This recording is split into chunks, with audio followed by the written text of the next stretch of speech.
Atin lamang igisa sa butter ang ating bawang at sibuyas at pagkatapos ilagay na natin ang hipon. O, di ba?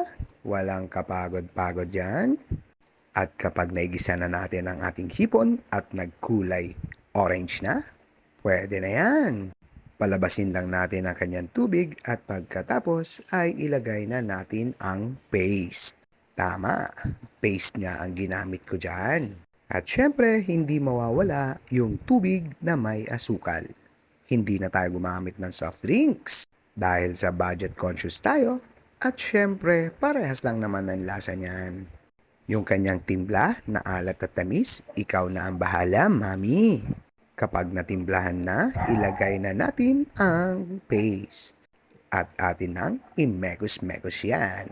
At hintayin kumulo ng bahagya hanggang sa medyo mawala na ang kanyang sabaw.